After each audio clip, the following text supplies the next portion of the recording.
Let's talk about Tyreek Hill and Mike Vick giving high praise to Andy Reid, Kadarius Toney possibly going for 1,200 yards this season, D-Hop and the Chiefs still keeping in touch, as well as a player from every position group that has an uphill battle to make the 53-man roster. But first, how about those?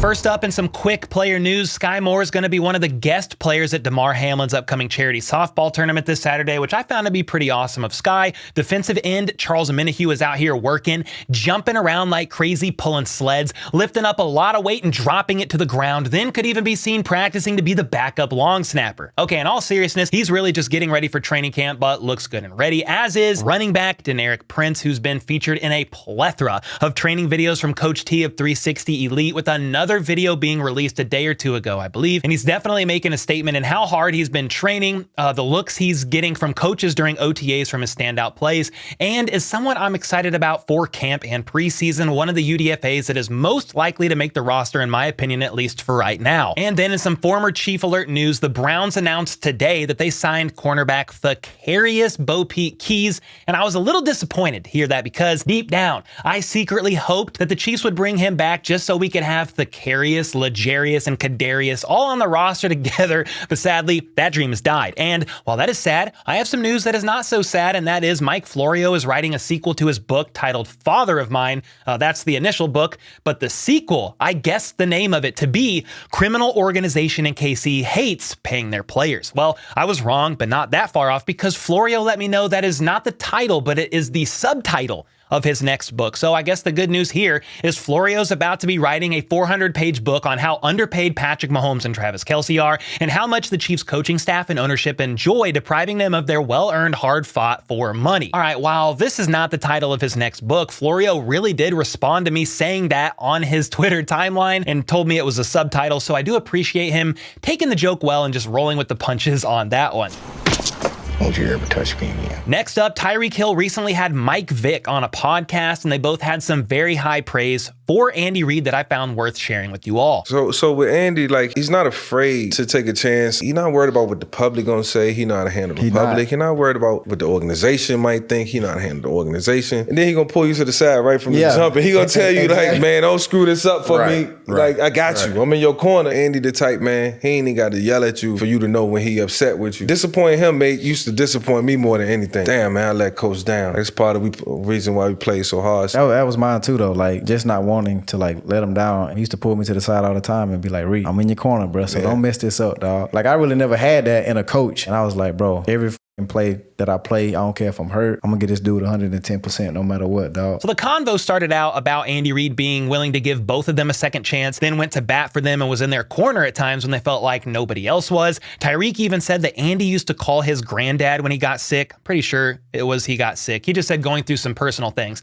But Andy Reid called him unprompted to check in on him. Tyreek never even asked him to do that. And so, man, Andy Reid is just the real deal, and you love hearing about it. And Mike Vick even went as far as to say that Andy Reid might be the greatest coach of all time. Quote, you know, I understand Belichick and Brady and that whole dynamic, but Coach Reid did it in Philly, and then he's doing it again here in KC. So maybe there's some bias there in Mike Vick's answer, but it's safe to say that regardless if Andy Reid goes down as the greatest coach of all time or not, he will certainly be one of the greatest coaches of all time. No ifs, ands, or buts about it. He's the best football player in the world. I'm talking facts here. I don't do if, buts, and maybes. I do absolutes. And then Eric Edholm, the lead draft writer for NFL.com, listed each AFC team's non-QB MVP, saying that QBs have won the last 10 league MVPs and they get enough love. So he wanted to focus on the biggest contributors on the team aside from the quarterback. And for the Broncos, he listed PS2. Not that one, but this one. Max Crosby was listed for the Raiders, even though you could certainly argue that Devontae Adams or Josh Jacobs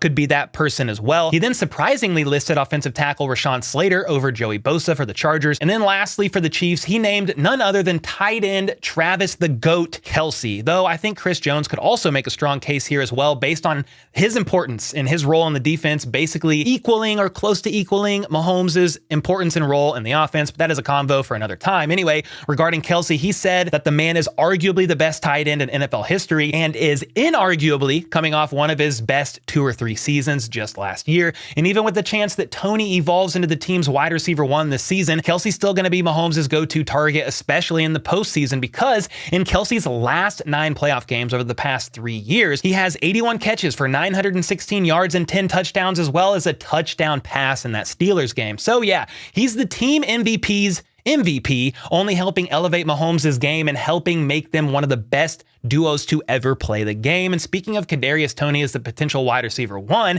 Gary Davenport of Bleacher Report, he recently listed 6 NFL players and teams that will defy expectations in 2023, with one of the 6 being none other than Chiefs wide receiver Kadarius Toney, who is entering year 3 of his NFL career. Zoltan Boudet, I butchered that name, not gonna lie, of PFF recently listed Toney as a potential breakout player for the Chiefs this year, but Davenport takes it even farther and said with Juju Smith-Schuster gone, someone needs to step into that wide receiver one role, and that someone's gonna be 24-year-old Kadarius Toney. His explosiveness has never been in question, neither has his ability to make people miss in the open field. Travis Kelce may be Patrick Mahomes' favorite target, but with Smith-Schuster gone, the team needs someone to step into the number one receiver role, and that someone will be Toney, and he will sail past the 1,000-yard mark in 2023. Davenport actually thinks Toney will be closer to the 1,200-yard mark, and honestly, if he stays healthy, that's the key to this whole thing, and we've been talking about this all offseason. If he stays healthy, I could easily see him having 1,200 yards from scrimmage between jet sweeps, handoffs out of the backfield, and then, of course, running routes and catching passes from... Pat who? Pat Mahomes. Pat who? Pat Mahomes. What do you guys think about that? Is 1,200 yards from scrimmage unreasonable for Toney if he's able to stay healthy in 2023? Let me know either way in the comments down below. And while I like this bit from Davenport about Toney, I do not like one of the next players he talks about, and that is Russell Dangerwich Wilson, whom he says will bounce back big in 2023, so much so that Wilson is going to do something this year he's never done before, and that is throw for 4,300 yards. And I really hope that is not the case. No! God, please, no! No! And then in a DeAndre Hopkins free agency update, according to Jeremy Fowler, who is ESPN's senior NFL writer, the Chiefs have reportedly kept in contact with DeAndre Hopkins, and they still have some interest, but the problem is, you already know, they are broke and need money. He then said that after the Chris Jones extension gets done, because it's more than likely happening, that will free up enough money where the Chiefs could go after Hopkins a little bit more aggressively. However,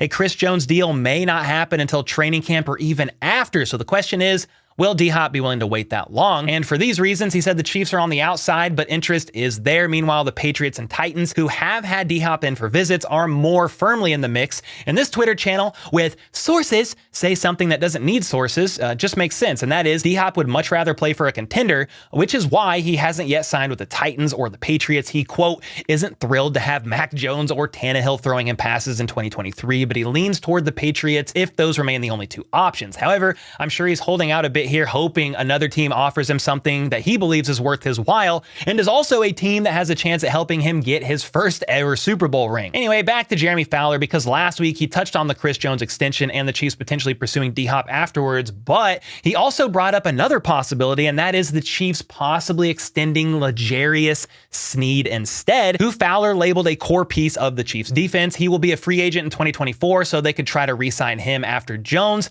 and I'm a bit torn here. D-Hop would move the needle of the ceiling and the floor, the overall talent of the wide receiver room, no doubt. But keeping the need for Sneed alive for years to come is something I would love to see. Off the top of my head, I can't recall the last time the Chiefs have offered a second contract to a defensive back they've drafted, other than Brandon Flowers, who was drafted in 2008. Then, of course, Eric Berry, who was drafted in 2010.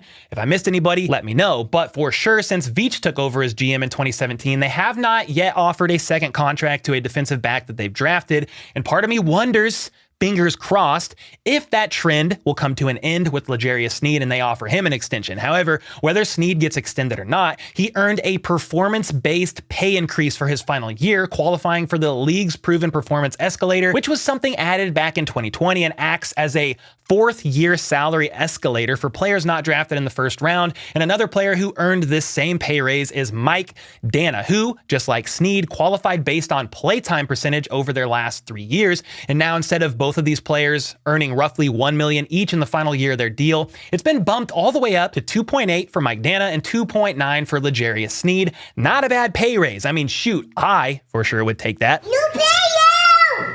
I can give you half. You pay no, bitch. Next up, Charles Goldman of Chiefs Wire released an article today titled "One Chiefs Player on the Roster Bubble at Each Position Group," and he covers players that are currently on the hot seat, that are on the 90, that could find themselves, if they don't have a great training camp and preseason, not making the 53. And the first player he mentions is QB Shane Buechele. However, I don't know how much I agree with that, with Buechele being on the bubble. I think the third emergency QB rule really helps his case here, and the Chiefs may be simply letting him simmer for another year under Mahomes and now Gabbert to continue to hone his craft and get prepared to be QB2 for Mahomes as early as next season, but I guess time will tell there. The next player mentioned is running back LaMichael Pirine, who is with his fourth team in the last 4 seasons. He's someone that I thought could potentially, possibly sneak on as RB4 on the roster until the team signed UDFA Deneric Prince, who I think may very well edge him out. Goldman then lists a surprising tight end in the hot seat as veteran Blake Bell. He spent much of last season on IR after getting injured during a preseason game and needing hip surgery.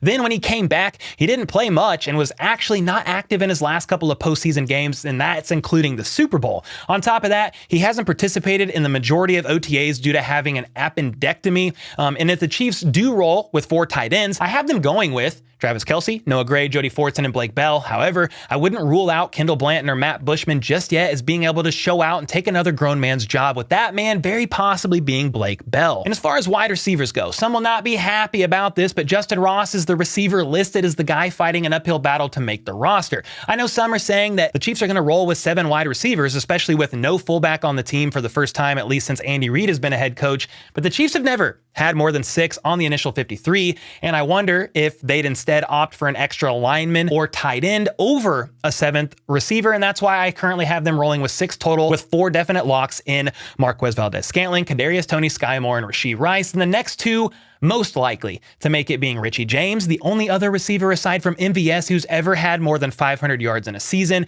and then Justin Watson, who just signed a 2-year contract. And it's also worth touching on the special teams aspect of things. Both Richie James and Justin Watson will also contribute there on special teams, with Richie more than likely being the punt returner, and Watson, he did log 67 special team snaps last season himself, as well as the 3rd most routes ran on offense of any other receiver other than MVS and Juju Smith-Schuster. And for offensive linemen on the bubble, it's Darian Kennard that is listed, which is a bit of a surprise to me considering he's only on year 2 of his rookie deal, but they drafted Wanye Morris, they signed UDFA Jerome Carvin, and will want to see a definite step up from Kennard at camp and in the preseason as well. For the D-line, this is no real surprise to me as I don't have him currently making the 53-man roster, and that is Joshua Kendo. He's only appeared in 3 games with no stats to show for it and was a healthy scratch all last season. And with the addition of Felix Anudike-Uzomah and BJ Thompson in the draft, as well as the free agency signing of Charles Omenihu, very excited about that one, Kendo may find himself on the way out come cutdown time. For linebacker, Jack Cochran is the man listed, and while Cochran recorded no actual snaps on defense last season, he logged 262 special team snaps, the 6th most of any other player on the roster. However, the signing of Drew Tranquill makes the linebacker room crazy competitive,